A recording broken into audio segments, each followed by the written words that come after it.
now and welcome you all this evening to our Race Center speaker presentation.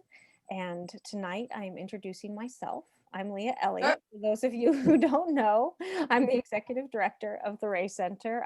But like everyone, I have done other things and been in other places. I think for those of you who know me, I always say that all the people in the valley or the people I meet, I wish that they just had piece of paper on their back that said all the things that they have done and where they have been, and we could just be like, No, no, no, no, no. That is not what we do. oh, hey, We wait a minute. We in the valley are anonymous, other than to each other. What okay, we were in our former lives, we've left behind. okay. Well, on that note, I'm going to mute you, and you're going to have to get up. Love you, Mike.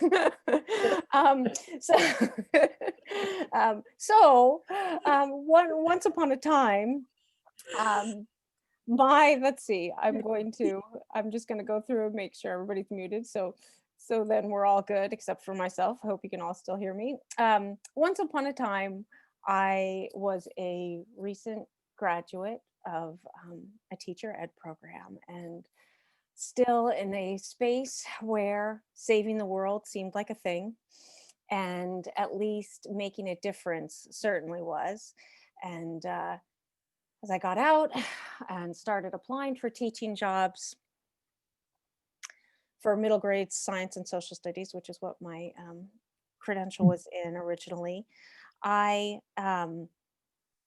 realized going into a classroom in California with 35 middle school kids or 35 seventh graders just wasn't what I was looking to do.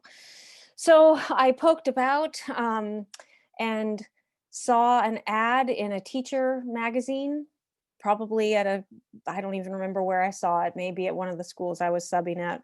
And in Anchorage, there was a job fair. And I thought, I'll go. And I scraped my pennies together and I went to an epic job fair in this huge conference center. And it was a very interesting interviewing process. I went from table to table, looking at positions, applying, doing interviews, coming back and forth. And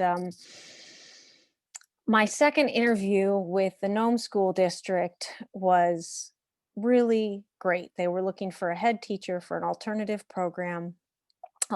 ed high school program. And because I'd worked in wilderness therapy and with kids who like to challenge or are challenged, that was interesting to me. Nome was also interesting to me because as I looked at teaching positions in Alaska, I realized that I didn't want to be a teacher in a village, a true village. I wanted to have something that there was still some grounding and resources that I could be a part of. And Nome is probably one of the smallest towns on the globe. There's 3,500 people, and you can find Nome on the globe. There, so I thought about it and I accepted it because I realized I basically had spent all of my money getting to Anchorage, and what else was I going to do? So we packed up my stuff, my boyfriend and I. He said, "I'll come with you to start." I said, "Okay, great." And we got up there in the fall and began an adventure that lasted about 4 years. So I am going to share a handful of pictures. And now, the thing that is interesting to me in these days, it is so different. I must have 3,000 pictures from this last year. But 22 years ago, do I have any pictures from 22 years ago? So the first one is sunny Central Coast of California, where I grew up, with a sign beautifully made by my mother, who is right below me on the screen here. Alaska or bust, totally not my phrase, all my mother's. But look at the flowers that it's leaning up against. If you looked in a little bit more, that dirt drive path goes to a beautiful old A-frame cabin that I grew up in. So, so there we were. I got on a plane after packing my stuff in boxes and ended up 100 miles south of the Arctic Circle. So there is the arrow to the Seward Peninsula, and Nome is on the south side of that. And that is kind of what it looked like when I got there. So right now, you guys are covering my little notes on the side. So when I got there, it wasn't quite fall, but fall came really, really quick because, as my next slide says, there's really only a 2-month growing season. So here you can see all the colors that we see in New England. They're just all on the ground. And the first thing that struck me is my undergrad degree was in geology, or partially in geology, and so I was like, what are these rocks that I'm looking at? And Alaska is just a mash of geology. So there was all sorts of stuff, and I just called it the black green crumble. It was combinations of marble. There was lots of till. There's dolostone, but the Nome complex, or three, they kind of broke it up into three main parts. And so for those who are interested, it was the layered sequence, and it's the layer cake that we see right on the top there. And then some metacarbonate rocks, and metaturbites, and or turbidites, and that's kind of the mash. So there's that 2-month growing season. And so when we first got there, we had so many interesting experiences. And my favorite one, before I found all of these berries, was taking out the bikes like good, young athletic folks. And we thought, oh, we'll go for a bike ride. Well, it turns out Nome only has 3 roads, and they all go to nowhere. They all are dead ends, basically. And one of them, we set out on, just, people said, be aware of the wildlife. We weren't, the school wasn't going, we hadn't run into a lot of people yet.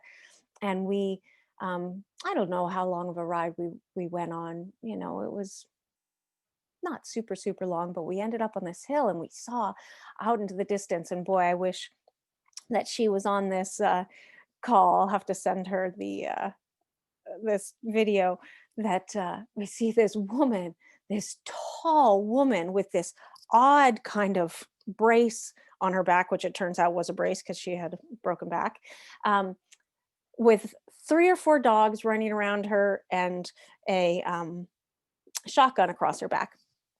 And that became, a uniform we needed, because there she was, just out there. She was an incredible artist, and a wonderful human being who still has a space up in Nome. And she told us, you might want to be carrying a shotgun, because that's part of what you need when you're out there. So that was a interesting experience for me, and my first thought of, and as the years progressed and my interactions with animals progressed, kind of coming to realize how much there is that I love and value in nature and wildlife, and how, thinking about history of people doing their best to keep the wildlife down. It's a hard thing to go for a bike ride or a hike and think, I'm not at the top of the food chain today. So all of these little things here we shared with the wildlife. And in my hand are the cranberries, or bog berries, and they were just exactly that. They're cranberries. And I learned all sorts of fun things and exciting things to pick from the tundra. It really is amazing. And among those, some of the crowberries, I don't know, Kathy, we could talk about it later, but if there are these little blackberries and they weren't particularly sweet, but they had a great little pop. And they were part of what the people that I knew made Eskimo ice cream, which was basically, whipping it up with the fat. And that goes along with eating native. And now I'm only talking about my first year here, so there were lots of things that I learned as the time went on. One of the things I learned as the time went on was to love the dogs and the role of the dogs in Nome. So there are kind of two reasons, I think, of why Nome ended up on the globe. First off, at the turn of the century, we know Nome Gold Rush, and there were 20,000 people in Nome at the time. And since World War One, World War Two, maybe, since the middle of the century, uh, past century, there have been about 3,500 people. And that's how many people were there when I got there. And that's how many people were there after the gold rush. So to imagine 20,000 people, it was a tent city, pretty amazing. So we know Nome for that, but also because the Iditarod ends there. So I got to have my very own uh, Alaskan Husky lab mix. And there she is showing the lab part of herself, which was to be a lap dog. And she was with me for a very long time. She traveled all over. She was even on this side of the country. I guess she died 10 years ago. Usually dad. Maybe 11 years actually now. So that's Sally. And the picture up on the right is a sketch of the last, the safety roadhouse, part of the safety roadhouse, which is one of the last stops on the Iditarod Trail just out on Cape Nome. And there's my mother and I doing what everybody has to do if they're there when that sign goes up, which is stand under the Iditarod sled dog race finish line. And wishing for better quality photos. So that grainy gray was actually kind of what it looked like for a lot of the time. In the this is where where I lived was perched right outside of Nome. You can see kind of the buildings. I don't know. Can you guys see my cursor? Okay, thank you for the nodding. So along there is the town proper, and then there was a little outskirt town where I lived the first year, which was called Icy View. So about 2 miles straight road to Nome, the main street there, which is right on the Bering Sea. And there's Sally's doghouse. And I put the sound the ocean makes as it freezes because my first winter in Nome, which started as soon as one can imagine, involved walking along the beach and starting to listen first to the ocean freeze. And sometimes we can think of the sound that the ice makes and the sound of ice cracking and making sounds when you're out on the ocean as it's frozen. But the most striking thing for me, I remember initially, was watching the ocean freeze as it moved in and realizing I was listening to a slushy. And it was so crazy again because I just couldn't imagine. It's one thing, again, like I said, to see ice. I'm like, okay, yeah, Arctic ice, I get it. But to watch the ocean kind of just freeze up and become that gray brown um, slushy was really amazing.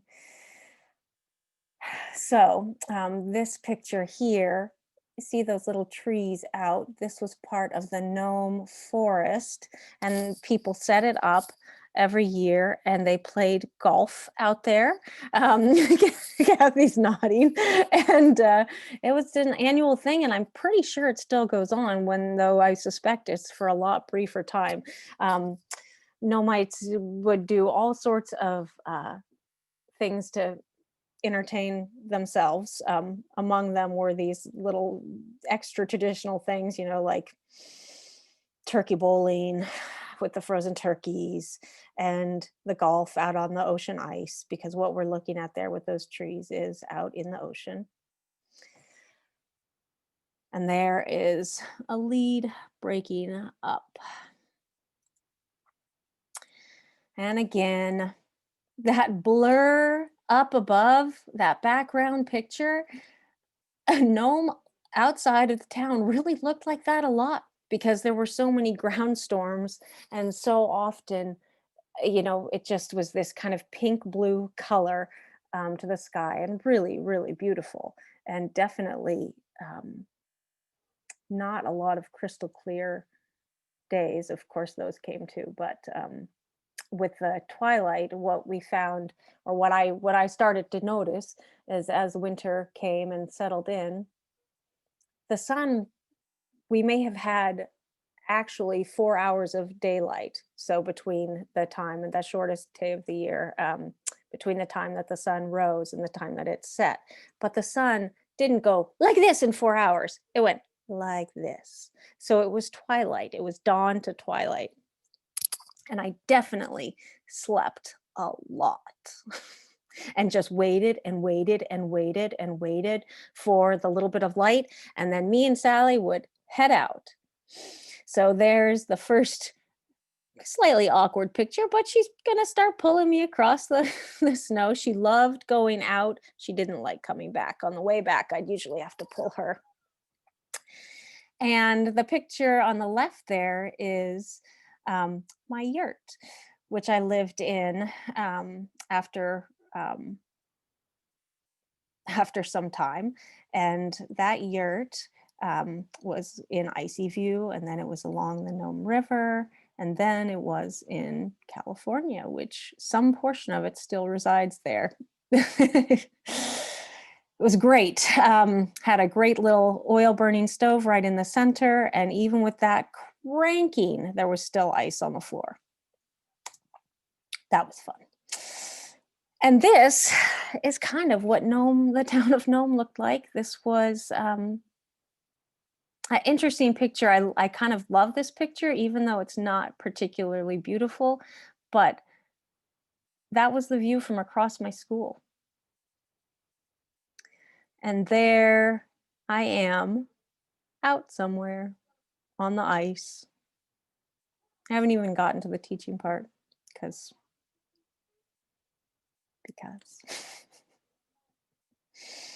because here I am on the last train to nowhere. So there's Sally and I, and this train is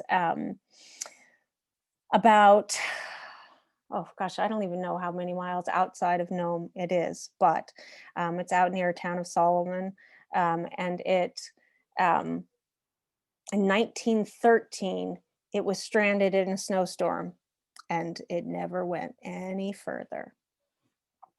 So I kind of think of that sometimes when I think of Nome, because it's a place where no natives would have originally settled. It really became a town because of the gold rush, at least a year-round community.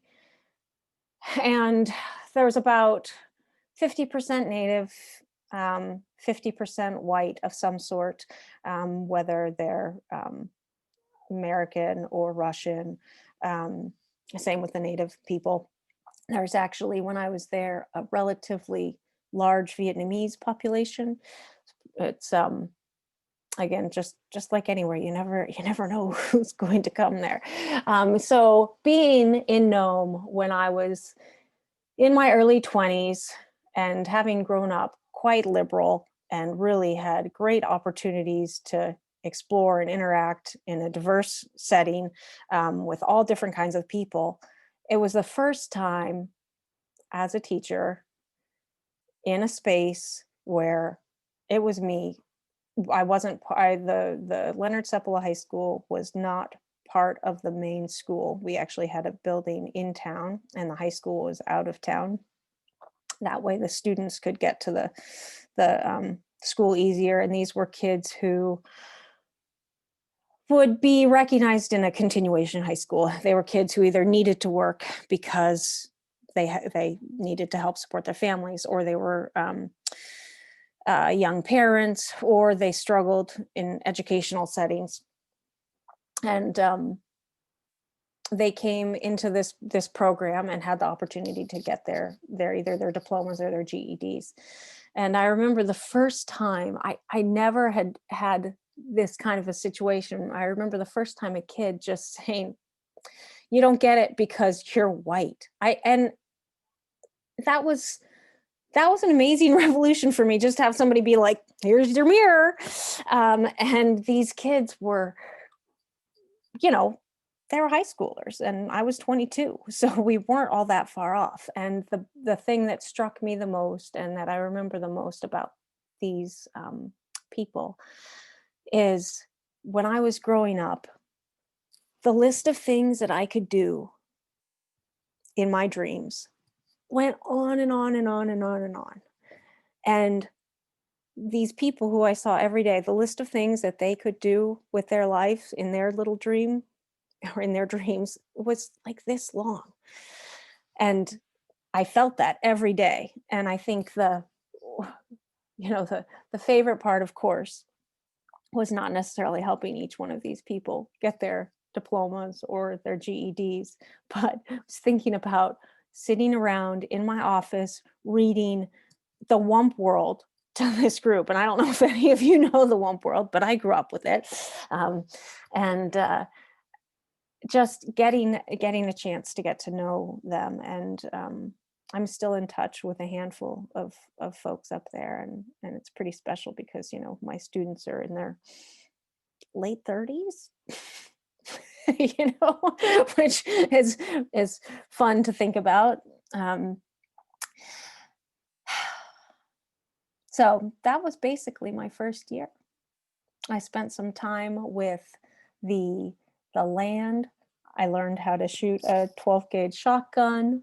I learned that I was white and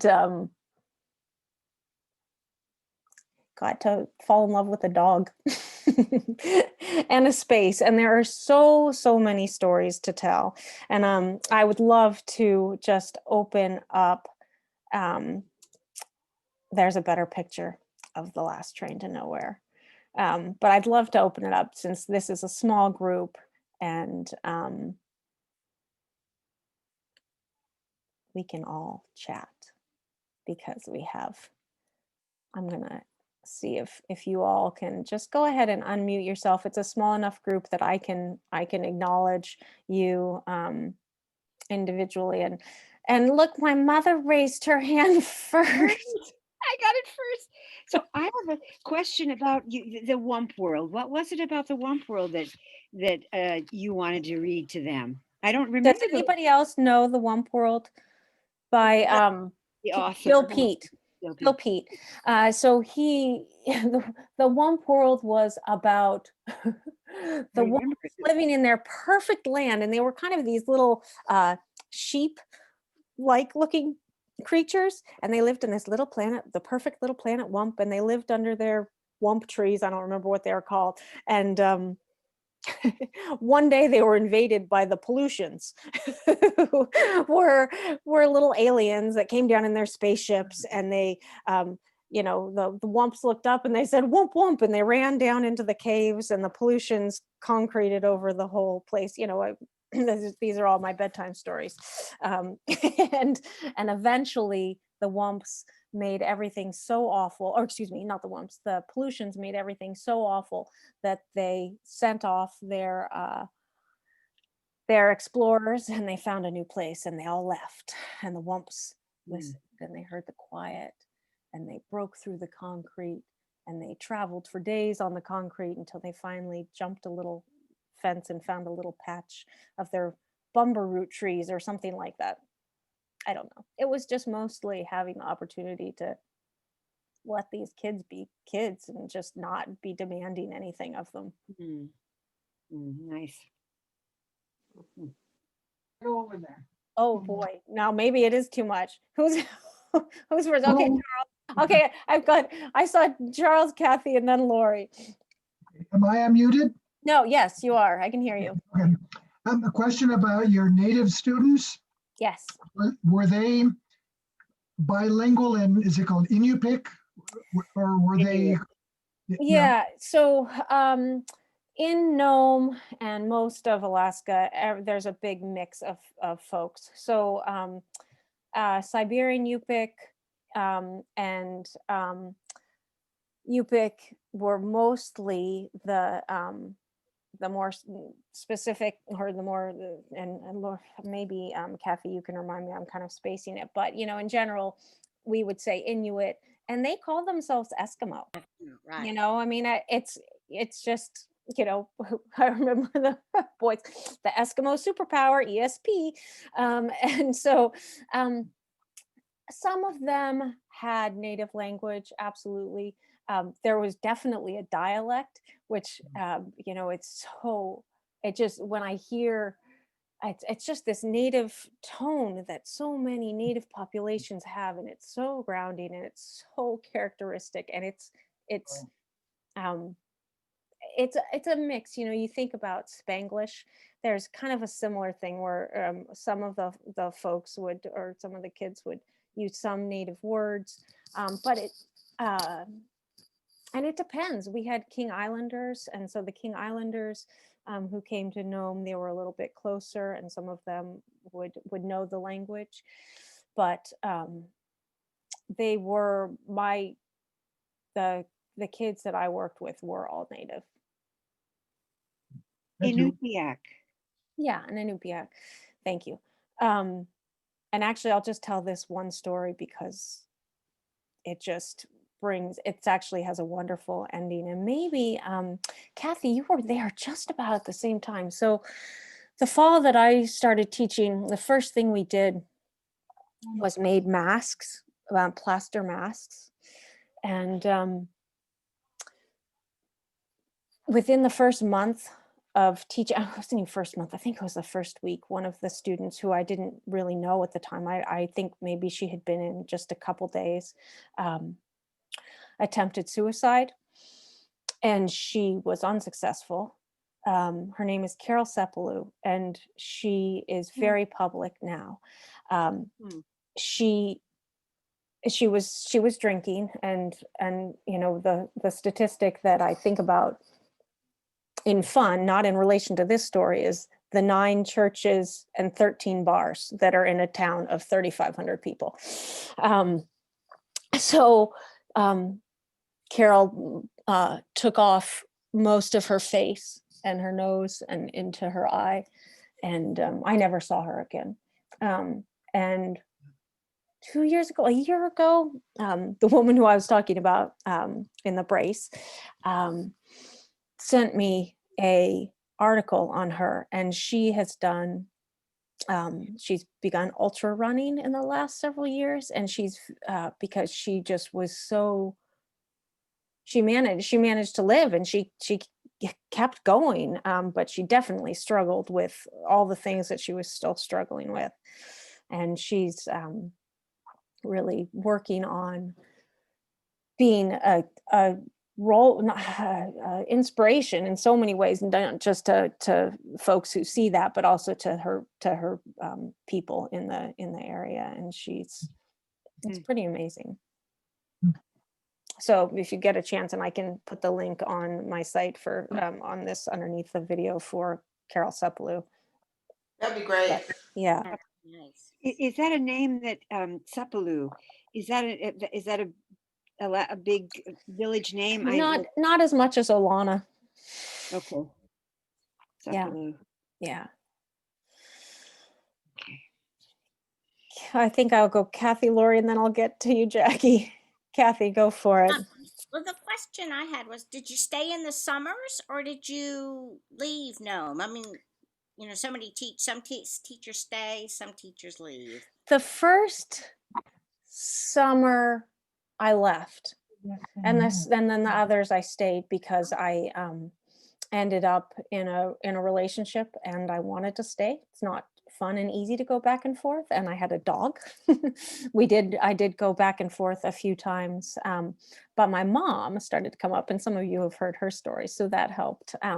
But yeah, I spent the summer there, and the first summer I was there, we spent a lot of time out on Cape Nome and those little, do you remember those little square, I mean, literally one bedroom and, or one room, and it was a bedroom and had the fireplace and, yeah, and always, the going for a run with my dog down the beach and turning around and seeing the bear tracks that were after me, that had been there since I had been there. That was definitely, and that's where I saw the most grizzlies was out on the Cape. They were in the area. All the way later. One comment I'll make about the language is, so when I moved up there in 94, 5 years ahead of you, because you went in 99, is that Yeah. what you said? Think of all the people, the elders who were raised with the language. They're gone. I mean, 26 years ago, I mean, those that really knew the language are probably deceased. And the kids just, too many competing interests, aren't picking it up. Yeah. When I was there, there was definitely the initiative, and I know my mom probably worked with that, but the Native corporations and what, can't remember the name of the Native corporation. And Queric. Yeah, thank you. Yeah, right, Queric. I know that was, and that was something in the high school, we talked about that as the school, and definitely looking at ways to do that. And in future years, I actually worked in Nome at the library, which was really fantastic. That was probably one of my favorite all-time jobs in my life there. But yeah, I think, one of the families that I'm in touch with was one of my students and his partner. And she was a King Islander, and so they participate. They still do the Eskimo Olympics and Eskimo Games, and I think that there is still a strong desire to have that. And that was something, again, by that being called white, think about, it was still so much more fresh that these were kids whose parents or grandparents certainly had been taken out of their homes, and taken to schools and not allowed to be Native. And so when we think about that in the lower 48, that there are more generations in between. So I just felt that really it was so much more fresh, that hurt, and pretty bad experiences. So I know it's sad to think about that the language is even further gone. I think I have a book of some of the languages, and you just wonder as time goes. So, Lori. So I'm intrigued by the yurt. Can you explain how you moved it? And was it insulated? Was there plumbing? Can you tell us more about it? Yeah, so the yurt was an Arctic yurt, and that meant when we put it up, it was on 1.25 inch marine plywood, and we did put some insulation under the floor, but really what the flooring insulation was anticipating was the snow. So the snow eventually filled in and provided some insulation. The yurt itself was built like many yurts. So it's a lattice, and gosh, I do know that I have pictures somewhere of me and my friend moving the yurt. So the lattice would roll up to about, I would put the whole thing in a little tiny U-Haul when it got down into Washington. It was not very big. When you accordioned out the lattice, it was 6 feet high at the roof, where the roof line would begin. And you made stays, and so it kind of was this freestanding lattice. And then there were 2x4s were the rafters, and they were notched they went along a cable that's strung around the lattice, and they balanced. And this year it was so beautiful. I'll find pictures and work on posting them somewhere. It had this skylight that was layers of wood, and then it peaked up, and that was where the stovepipe came through. So these 2x4s, I believe there were 48 of them, and you would lay down. And I took pictures, and it's just, being in round spaces is such kind of a really good feeling thing, and it was such a happy space. And then so then the next layer was kind of an off-white on the facing in, and it was lined with silver reflective bubble wrap. So it was bubble wrap, and then there was a thick felt layer, and then there was an exterior vinyl layer. The windows were not insulated. The windows were vinyl, and they had an extra roll, so I could put the storm windows up, and the whole thing was lashed into the ground, because in Nome, as Kathy will say, and my mother and anybody else who's been to the Arctic, the snow doesn't usually come down, it's sideways. It is so windy. Nome itself, the temperatures are kind of moderate relative to Fairbanks, but the wind chill is epic. It's just like, I learned, again, growing up in Central Coast of California, not big on fur use. I learned to really, really, really embrace the rough.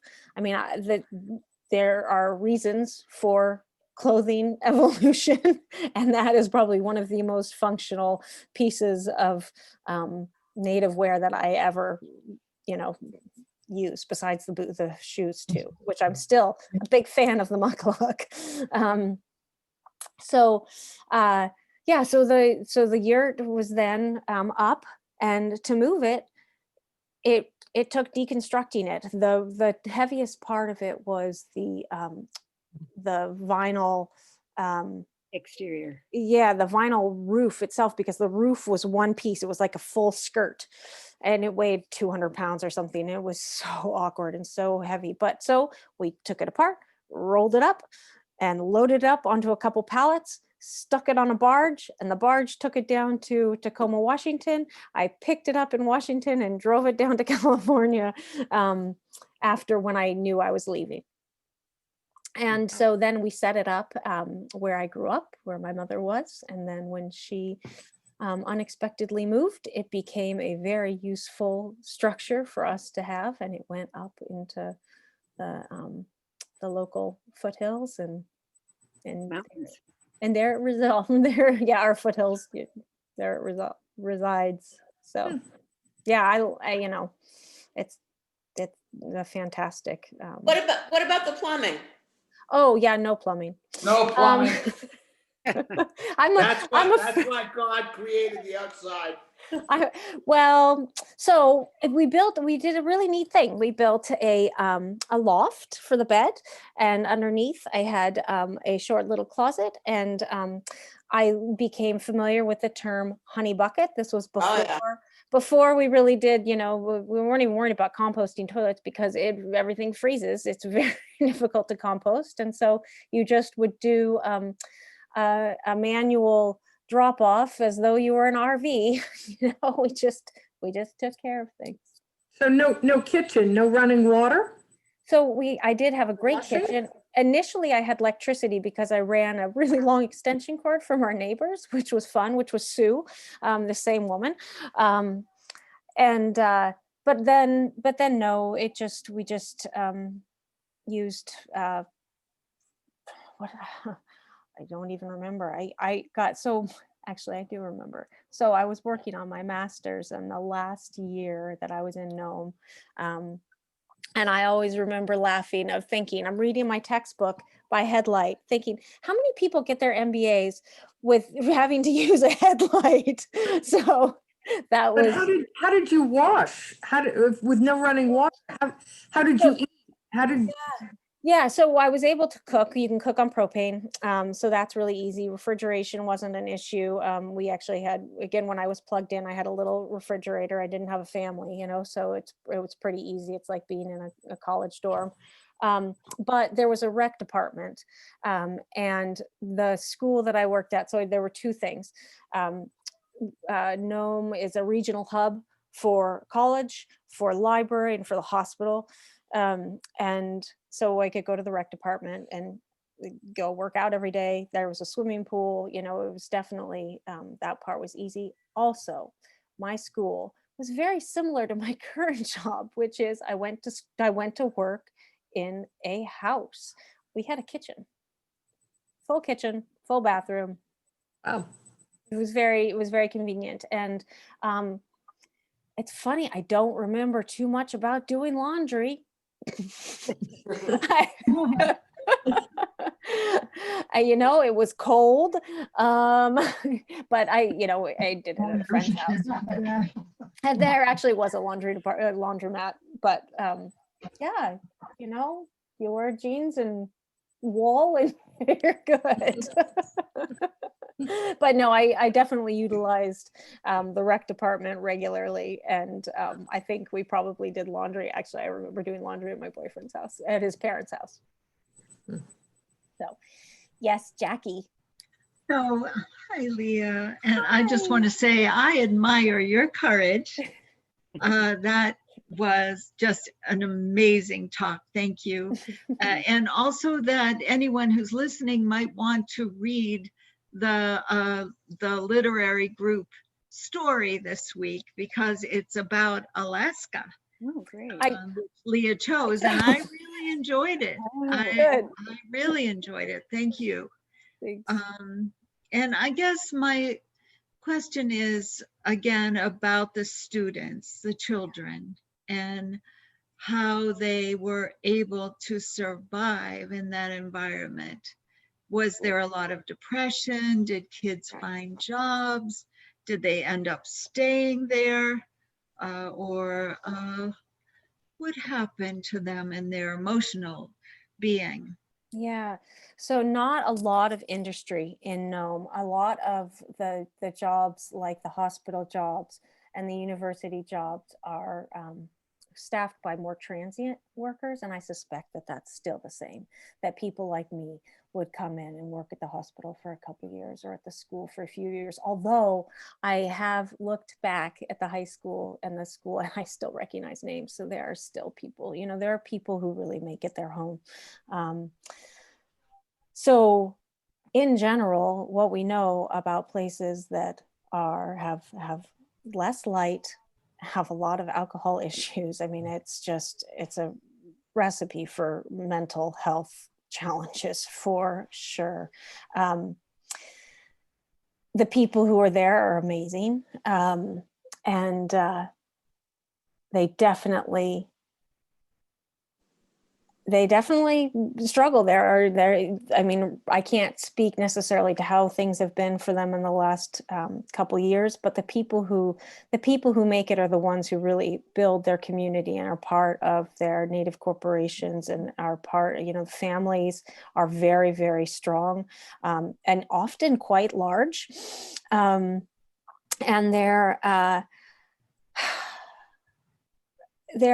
because the University of Fairbanks is right there is opportunity. But again, what's valued, and it's been 20 years since I've really, spent time there. And I left because I knew if I didn't leave, then I would stay forever. And I wasn't ready to be that isolated. I was there during 9/11, and I realized how isolated, how removed I really was. And I wasn't ready to be that far away from, I don't know. I don't know. It was very intense to be there during that time.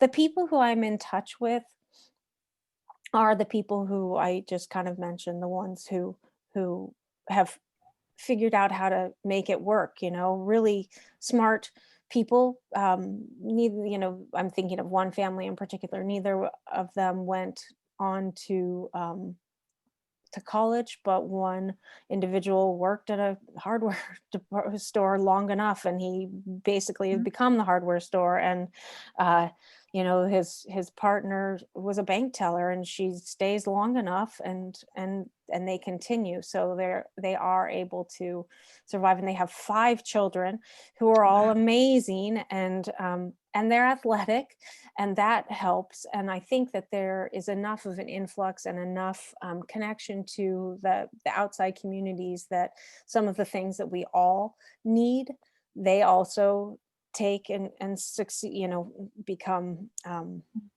healthy with, mentally and physically. But it looks basically the same. I mean, but again, after I left, I think a Subway went in, a Subway sandwich place went in. I think a movie theater went in. Kathy, I don't know how long, if you've been back since then. No, no. Yeah, I can't imagine that there would be much industry. But everything has to be flown in. So reliance on food is really amazing. And again, that was really brought up during 9/11 for me. Was all of a sudden all the planes stopped. We were like, whoa, okay. Quiet. It was very Yeah. quiet when the planes weren't The flying. planes don't fly, and there's no trees. You don't really burn wood. You need oil. That comes in on a barge, or of course the military, they would fly in supplies in the helicopters, but it just, Nome is such an interesting place. You're really, what was it, 60 miles from the Russian border in the ocean. Up on top of the one of the hills that you can see from town is the White Alice, which is these huge satellites that were for communicating with the outside world during the Cold War. Or not in Cold War, during, I don't even know when, but it's just this bizarre, archaic kind of, you're just out in the middle of nowhere, and here are these huge towers, just to weird shields. See if I can find a picture somewhere. But So yeah, do any of the kiddos end up at the University of Fairbanks? yeah, some of them, absolutely. And then do they stay? Where do they go after that?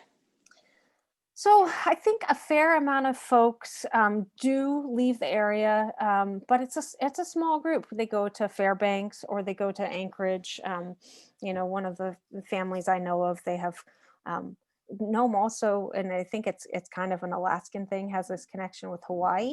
So a lot of times they go back and forth, which I think is pretty interesting. Again, the population isn't very big. So, when a few kids are, go to the university and continue to work. I mean, just like any small town, some people stay and some people leave. But I think that more people stay because I remember my boyfriend leaving and with me and coming down, and he'd been in Anchorage, but driving a 6-lane highway, Mm.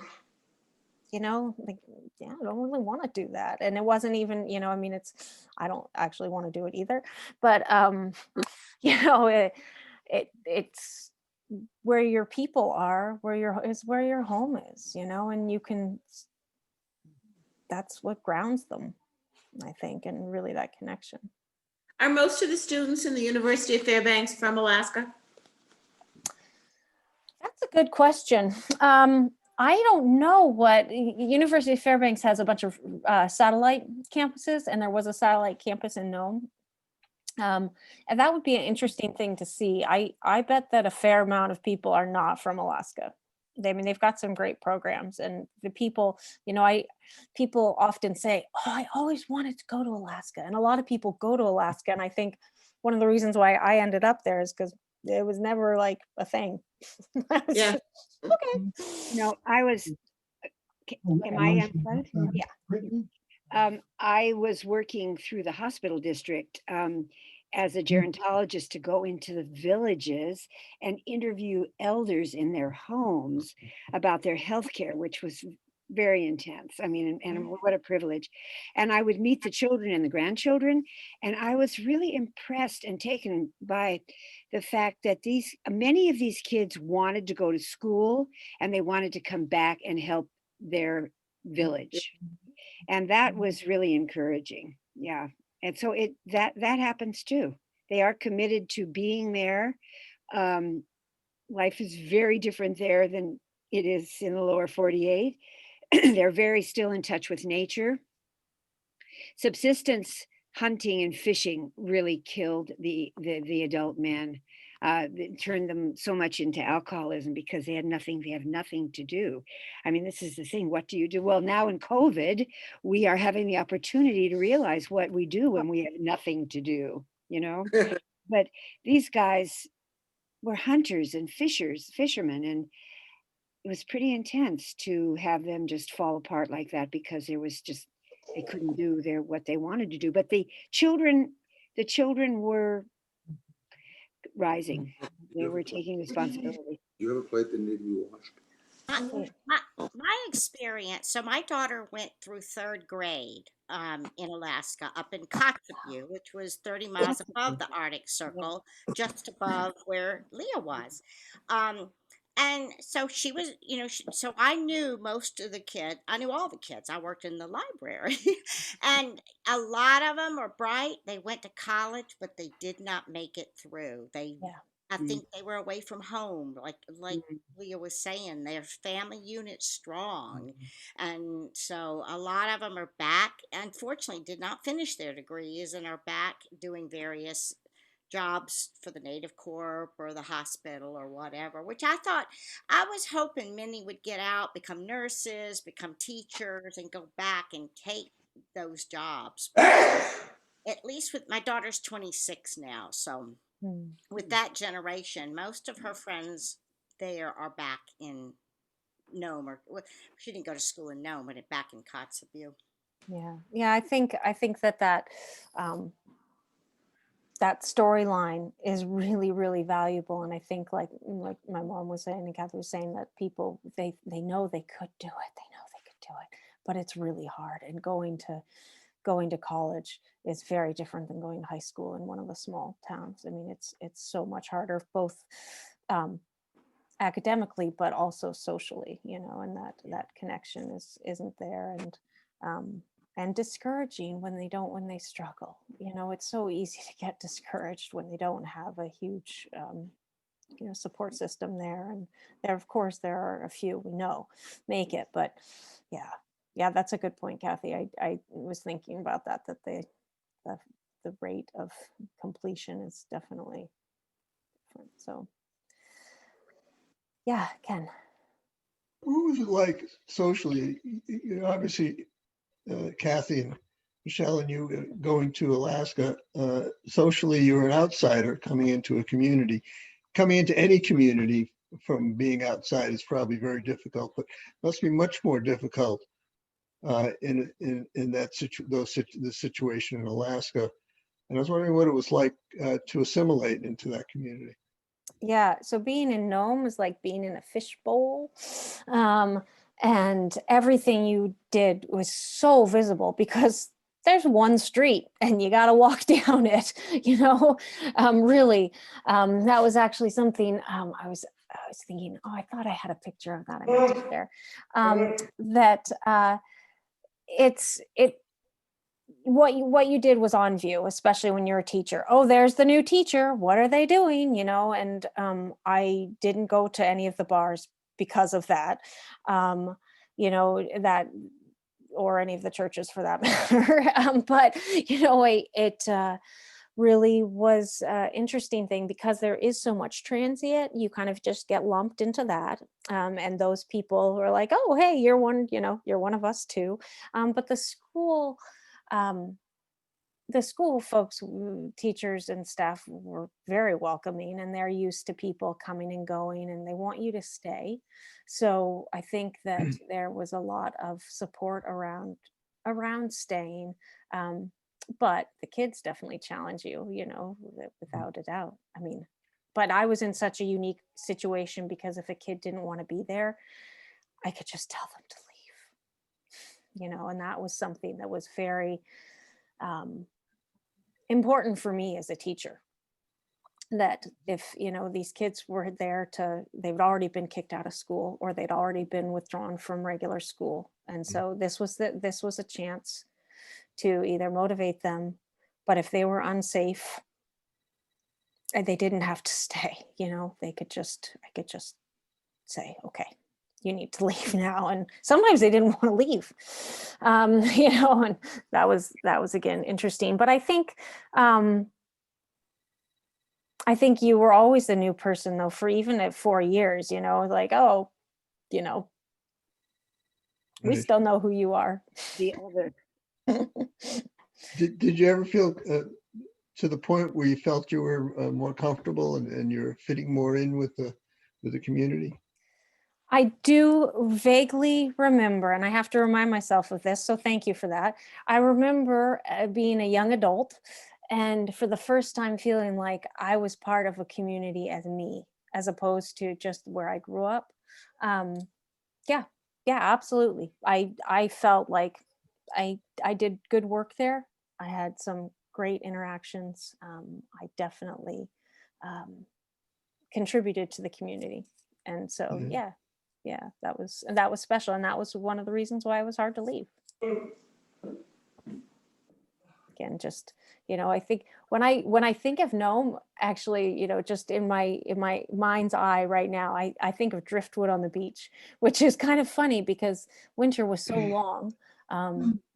But those summers were really special. And that's kind of when I got to be more part of the community because people are out more in a little bit of a different way. And I think as a teacher who stayed, that made a major impact on the community. Because, as a person who lived there full time when I was there, Yeah. I knew the teachers that went and the teachers Right. that were 48 usually for the summers, and those who didn't, and those who stayed were definitely more a present part of the community. Yeah. I never really felt a part of, I mean, I was traveling so much in all the villages, but I was treated with such warm hospitality when I went into the villages. That was really, I mean, a huge impression on me. But I wasn't in Nome very much. I just did a lot of flying and got to know some of the pilots in those little planes that were terrifying through terrifying storms. Yeah, you'll have to share some of those stories sometimes. Remember my mother going off into one of the planes one time. I was like, "Do you have any food in case you crash?" And she was like, "No." And I reached into my pockets and I think I gave her some dog biscuits. Dog food. That was what I remembered. That's what I had in my pocket. It would have kept you alive if you needed it, because we all know the bush planes do go down more often, and they are likely at No, least. I never believed I it would. know. Anyway, well, I really appreciate you all joining me tonight. It's fun to talk with you, and you all know where to find me. That was great. Thanks. Yeah, Thank you very thank much. you. This We was great. appreciate great story. Great stories. Thank Thank you. you. Yeah. And Thank I would also like to remind you all, next week at this time we have a special guest joining us, Dylan Patrick, who will be speaking about human development in a modern world. And he's actually in calling from Germany, so he'll be calling in the middle of the night, which was an amazing commitment. And he's a fellow who the Ray Center is working with on a project that we will look forward to sharing soon. But he has a great perspective on human development and art and education. And he's an artist and musician and interesting, very enthusiastic human being, and I Not a hope. Michael has another question. Oh, yes. Different question. Have you heard Quickly. anything about Larry Young? I have not. Let me check in with you guys about that. Yeah. Okay, I will see you tomorrow morning. I'll talk to you tomorrow morning. Yeah, I'll see you on Zoom. Excellent. Thank you so much, Tina. All right, everyone. Have a good night. Bye-bye. Thanks, Take Leah. care. Thank you, Leah.